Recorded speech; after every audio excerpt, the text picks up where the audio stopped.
Hello guys. അപ്പോൾ നമ്മളിന്ന് explain ചെയ്യാൻ പോകുന്നത് 2018 റിലീസായ ഡോഗ്ഗോ റീവൈൻഡ് എന്നൊരു കൊറിയൻ ആക്ഷൻ ത്രില്ലർ സീരീസാണ്.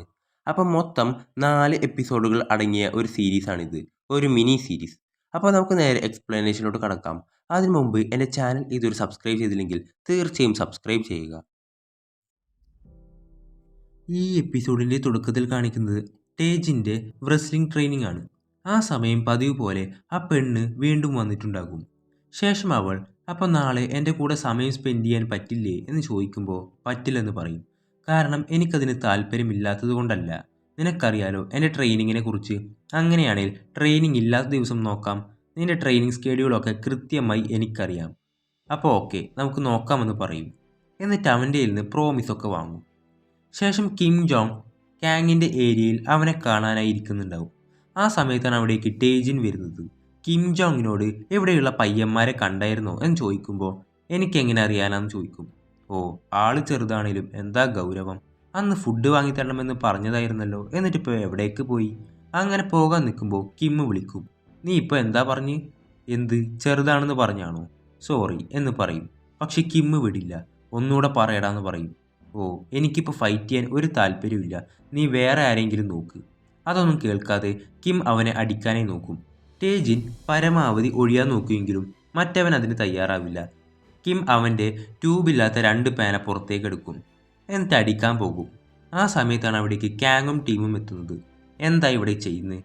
ഇനി ആരുടെയും കൈ പൊന്തിയാൽ നേരാവണ്ണം ആരും ഇവിടുന്ന് പോകില്ല. കിം പൊന്തി, ഇനി എന്ത് ചെയ്യും നീ? അപ്പോൾ ടേജിൻ, എന്നാൽ നിങ്ങൾ രണ്ടും കൂടെ ആയിക്കോ, ഞാൻ പോവാട്ടോ എന്ന് പറയുമ്പോൾ കിം, നീ എവിടെ പോണ്? ഒന്നും അവസാനിച്ചിട്ടില്ല. പിന്നെ അവിടെ 3 പേരും തമ്മിൽ മാറി മാറി അടി കൂടാൻ തുടങ്ങും. അവരെന്തിനാ അടി കൂടുന്നതെന്ന് അവർക്ക് പോലും അറിയുന്നുണ്ടാവില്ല. അതും പറഞ്ഞ് അത് കണ്ടുകൊണ്ടിരിക്കുകയാണ് അവൻ്റെ ഫ്രണ്ട്സ്. അവസാനം 3ഉം പിടിവിടാതെ നിൽക്കുന്നുണ്ടാകും. അപ്പോൾ ചോയും ഗൂവും ചേർന്ന് അവരെ പിടിച്ചു മാറ്റും. ഇതൊക്കെ കണ്ടുകൊണ്ടിരുന്ന ഹ്യൂണ് ഭയങ്കരമായി ചിരിക്കാൻ തുടങ്ങും. ഇവളുടെ ഈ ചിരിക്ക് കാരണക്കാരായ അവരോട് 2 പേരോടും കാങ് താങ്ക്സ് പറയും. കാങ് ടേജിനോട് സ്കൂളൊക്കെ ഇപ്പോൾ എങ്ങനെയുണ്ടെന്ന് ചോദിക്കുമ്പോൾ എനിക്ക് എല്ലാ ദിവസവും ട്രെയിനിങ്ങുള്ളതുകൊണ്ട് ഇപ്പോൾ സ്കൂളിലേക്കൊന്നും അങ്ങനെ പോവാറില്ല. പിന്നെ സ്കൂളിലുള്ള ഒരുത്തൻ ആക്സിഡൻ്റായി മരിച്ചെന്ന് കേട്ടു. സ്കൂളിൽ നിന്ന് ഒരു നോട്ടിഫിക്കേഷൻ കിട്ടിയിരുന്നു. അത് കാങ്ങിന് കൊടുക്കും. അത് കിംസൂൻ്റെ മരണം ഒരു ആക്സിഡൻ്റ് ആയിട്ടായിരിക്കുമല്ലോ സ്കൂൾ മാനേജ്മെൻറ്റ് ആക്കി തീർത്തത്. ഇതറിഞ്ഞ കാങ്ങിന് നല്ല പോലെ ദേഷ്യം വരും. അവൻ പെട്ടെന്ന് ഹ്യൂണിനോട് നീ ഇപ്പോൾ വീട്ടിലേക്ക് പൊക്കോ, ലേറ്റ് ആയില്ലേ എന്ന് പറഞ്ഞ് അവളെ അവിടുന്ന് പറഞ്ഞയക്കും. അവളൊന്നും അറിയണ്ടെന്ന് കരുതി ടേജിനും അവിടുന്ന് പോകുന്നു. ഗൂവിനോടും ചോയിയോടും ഈ വിവരം പറയും. അവർക്കും നല്ല രീതിക്ക് ദേഷ്യം വരും. അപ്പോൾ കിം ജോങ്, അവരെ അടിക്കാൻ പോവാണോ? എന്നാൽ എന്നെയും കൂടെ ഒന്ന് ഹെൽപ്പ് ചെയ്യേണ്ടി വരും, എനിക്കും അവരെ അടിക്കണം. അപ്പോൾ ഗു, നിൻ്റെ അതേ സ്കൂളല്ലേ, നിന്നെ എങ്ങനെ ഞങ്ങൾ വിശ്വസിക്കും? അപ്പോൾ ഞാൻ അവരുടെ ഗ്രൂപ്പിൽ ഉണ്ടായിരുന്നതാണ്, ഇപ്പോൾ ഇല്ല എന്നൊക്കെ അവൻ പറയും. മെയിനായിട്ട് 2 സ്കൂളുകളുണ്ട്. അതിൽ ഒരു സ്കൂളിനെ തൊട്ടാൽ മറ്റേ സ്കൂളും വരും. നിങ്ങളുടെ അടുത്ത് എന്തെങ്കിലും പ്ലാൻ ഉണ്ടോ? ഇല്ലെന്ന് പറയുമ്പോൾ ഒരു സ്കൂളിലെ ഗ്രൂപ്പിൽ 60 പേരും മറ്റൊരു സ്കൂളിലെ ഗ്രൂപ്പിൽ 40 പേരുമുണ്ട്. മൊത്തത്തിൽ 100 പേര്. 2 സ്കൂളും കൂട്ടി അതിൽ 20 ടോപ്പ് ഫൈറ്റേഴ്സ് ഉണ്ട്. ഇവരുടെയൊക്കെ നേതാവ് എന്ന് പറയുന്നത് ഗ്യാങ് ഹൂൺ ആണ്. ഈ 2 സ്കൂളിനും ഒറ്റ നേതാവ്. അവൻ ഭയങ്കര സ്ട്രോങ് ആണ്. പ്ലാൻ ഇല്ലാതെ അവന്മാരുടെ അടുത്ത് ചെല്ലുന്നത് പ്ലാൻ ഇട്ട് സൂയിസൈഡ് ചെയ്യുന്നത് പോലെയാണ്. കാങ്, നമുക്കൊരാളെ കാണേണ്ടതുണ്ടെന്ന് പറയും. ശേഷം കാങ്ങും കിമ്മും ആ ബുള്ളീസിൽ ഒരാളായ ലീ ഡോങ് ജെ എന്നൊരുത്തനെ കാണാൻ ചെല്ലും. അവൻ്റെ കൂടെ അവൻ്റെ ആളുകളും ഉണ്ടാവും. എന്താ കാര്യമെന്ന് ചോദിക്കുമ്പോൾ ഞങ്ങൾക്ക് ഈ 2 സ്കൂളുകാരെയും എതിർക്കണമെന്ന് പറയുമ്പോൾ ഇപ്പോൾ തമാശ കേട്ടുകൊണ്ടിരിക്കാൻ എനിക്ക് സമയമില്ല, പോയി പിന്നെ വാന്ന് പറഞ്ഞ് അടിക്കാൻ നിൽക്കുമ്പോൾ കാങ് തടയും. ലീ ഡോങ് ജെ അവൻ്റെ ആളുകളോട് ഇവരെ ഒന്ന് കൈകാര്യം ചെയ്യാൻ പറയും. അത് കേട്ട് എല്ലാവരും ഇവരെ അടിക്കാൻ പോകും. കാങ്ങും കിം ജോങ്ങും നിഷ്പ്രയാസം അവരെ അടിച്ചൊതുക്കും. ഇത് കണ്ട് പേടിച്ച് നിൽക്കുകയാണ് ലീ ഡോങ്. നമുക്കൊന്ന് സംസാരിച്ചാലോ എന്ന് ചോദിക്കും. ശേഷം ലീ ഡോങ് അവർക്ക് ഡ്രിങ്ക്സ് ഒക്കെ വാങ്ങിക്കൊടുത്ത് അവരോട് സംസാരിക്കും. അല്ല, ഇതിനായി നിങ്ങൾ 2 പേരേ ഉള്ളൂ? അല്ല, 4 പേര്. അപ്പോൾ അത് കുറച്ച് ബുദ്ധിമുട്ടായിരിക്കും. എന്നിട്ട് അതിലുള്ള ടോപ്പ് ഫൈറ്റേഴ്സ് ആരാണെന്നൊക്കെ അവർക്ക് പറഞ്ഞു കൊടുക്കും. പിന്നെ ഇവരുടെയൊക്കെ നേതാവ് ഗ്യാങ് ഹൂൺ, അവനൊരു മനുഷ്യനല്ല, അവനേറ്റ് മുട്ടാൻ ഇത്തിരി പാടായിരിക്കും. കാങ്, അതൊക്കെ പിന്നെ ചിന്തിക്കാം. ഇതിനായി എല്ലാം അറേഞ്ച് ചെയ്തു തരാൻ പറ്റുമോ? അറേഞ്ച് ചെയ്യാനും നല്ല ബുദ്ധിമുട്ടാണ്. എന്തായാലും ഞാൻ നിങ്ങളെ അറിയിക്കാം എന്ന് പറയും. ശേഷം കാങ്ങും കിങ്ങും സീനിയേഴ്സായ ബുള്ളീസിനെ അടിക്കാൻ തുടങ്ങും. അതും ഓരോരുത്തരുടെ ഡീറ്റെയിൽസ് നോക്കി അവരുടെ റാങ്ക് അനുസരിച്ച് ടാർഗറ്റ് ചെയ്ത് അവരെ അടിക്കും.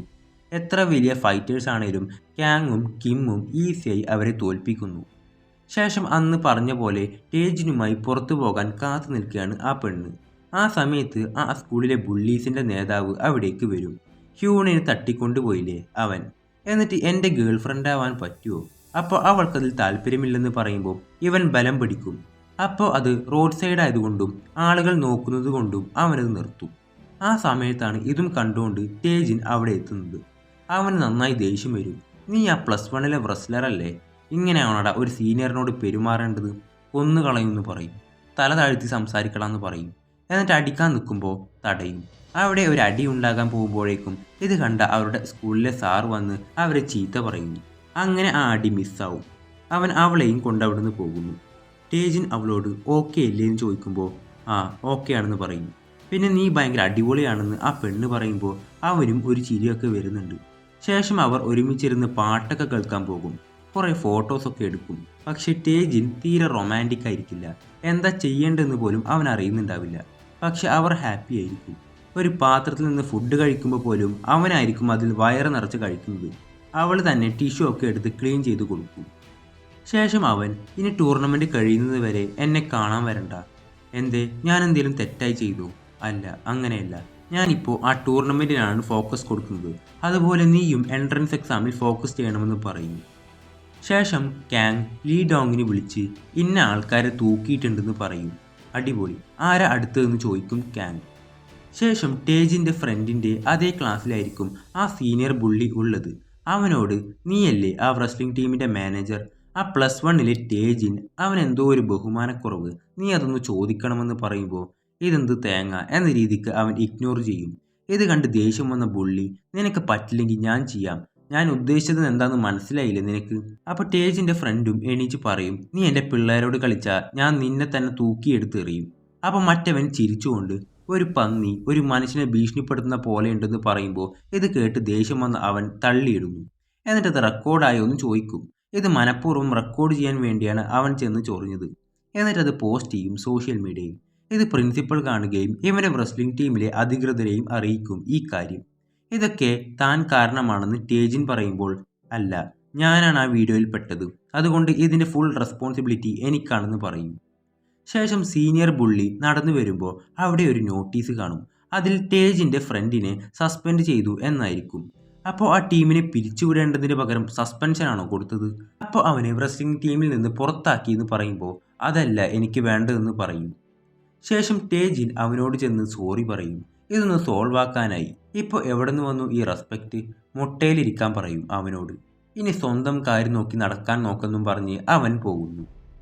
ശേഷം ക്യാങ്ങിനും ഫ്രണ്ട്സിൻ്റെയും ഗ്രൂപ്പിൽ ഹ്യൂണിൻ്റെ മെസ്സേജ് വരും. എല്ലാത്തിനും നന്ദി എന്നായിരിക്കും ആ മെസ്സേജ്. എനിക്ക് പഴയ പോലെ ആവാൻ പറ്റിയതൊക്കെ നിങ്ങൾ കാരണമാണെന്ന് പറയും. ഞാൻ അടുത്തയാഴ്ച US പോകും. എൻ്റെ അച്ഛൻ അവിടെയാണ്. ഇത് കേൾക്കുമ്പോൾ അവർക്കും കുറച്ച് വിഷമമാവും. ഹ്യൂണിനോട് ക്യാങ് നിന്നോട് അവർ ചെയ്ത ആ ക്രൂരതകൾക്കൊക്കെ നീ ക്ഷമിക്കുമോ എന്ന് ചോദിക്കും. അപ്പോൾ ഫ്രണ്ട്സ് എന്തിനാ ഇപ്പോൾ അങ്ങനെ ചോദിച്ചേ എന്ന് പറഞ്ഞ് ദേഷ്യപ്പെടും. ചോയ് എന്തായാലും പോവല്ലേ, അതിനു മുമ്പ് തേജിൻ്റെ റെസ്ലിംഗ് മാച്ച് ഉണ്ട്, അത് കാണാൻ വരുമോ എന്ന് ചോദിക്കുമ്പോൾ വരാമെന്ന് പറയും. ശേഷം അങ്ങനെ റെസ്ലിംഗ് മാച്ച് നടക്കുന്ന ദിവസം വന്നെത്തും. അവിടെ തേജിൻ്റെ ഗേൾ ഫ്രണ്ടും ആ സീനിയർ ബുള്ളീസും ക്യാങ്ങും ടീംസും ഒക്കെ എത്തും അവിടെ.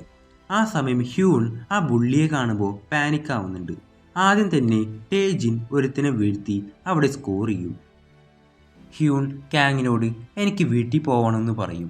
അപ്പോഴായിരിക്കും ആ ബുള്ളി അവിടെ ഇരിക്കുന്നതായി ക്യാങ് കാണുന്നത്. അവളുടെ ആവശ്യപ്രകാരം ക്യാങ് അവൻ്റെ ഫ്രണ്ട്സിനെയും വിളിച്ചുകൊണ്ട് ആ ഫൈനൽ മാച്ച് പോലും കാണാതെ അവിടുന്ന് പോകുന്നു. ഇവിടെ ഫൈനൽ മാച്ച് സ്റ്റാർട്ടാവും. അതിലും തേജിൻ തന്നെ ജയിക്കുന്നു. അങ്ങനെ അതിൽ ചാമ്പ്യനാവുന്നു. ശേഷം തേജിൻ്റെ ഗേൾ ഫ്രണ്ട് അടുത്തേക്ക് ഷിൻ വരും. നീ അവൻ്റെ ഗേൾ ഫ്രണ്ട് അല്ലേ? ഞാൻ അവൻ്റെ അനിയത്തിയാണ്, നിന്നെ കൂട്ടിക്കൊണ്ട് വരാൻ പറഞ്ഞത് എന്നും പറഞ്ഞ് അവളെ അവിടുന്ന് കൊണ്ടുപോകും. ശേഷം തേജിൻ അവൻ്റെ ഫ്രണ്ടുമായി സംസാരിച്ച് നിൽക്കുന്ന സമയത്ത് അവനൊരു മെസ്സേജ് വരും. ശേഷം ക്യാങ് ഒരു സൈഡിൽ വണ്ടി നിർത്തും. ഇനി ഇത് പറ്റില്ല, നീ എത്ര കാലം ഇവനെ പേടിച്ച് നിൽക്കും? ഇനിയും ഇങ്ങനെ തുടർന്നാൽ ഇതൊന്നും ഒരു ട്രോമയായി നിൽക്കും. അപ്പോൾ പിന്നെ ഞാൻ എന്താ ചെയ്യേണ്ടത്? അവൻ്റെ കണ്ണിലേക്ക് നോക്കി അവനെ കൊണ്ട് തന്നെ സോറി പറയിപ്പിക്കണം. അപ്പോൾ എനിക്കതിൻ്റെ ആവശ്യമില്ലെന്ന് പറയും. അപ്പോൾ നിൻ്റെ അനിയൻ കിമ്മിന് വേണ്ടിയെങ്കിലും നീ അങ്ങനെ ചെയ്യ്. അവളും അതിന് സമ്മതിച്ച് നേരെ അവന്മാരുടെ അടുത്തേക്ക് തിരിക്കും. ശേഷം തേജിന് മെസ്സേജ് കിട്ടിയ പോലെ ആ ബുള്ളീസിൻ്റെ അടുത്തേക്ക് ചെല്ലും. അവളെ ഉപദ്രവിച്ചിട്ടുണ്ടാകും അവർ. അവിടെ വെച്ച് ഫൈറ്റ് തുടങ്ങും. അവൻ ഓരോന്നോരോന്നിനായി അടിച്ചിടാൻ തുടങ്ങുന്നു.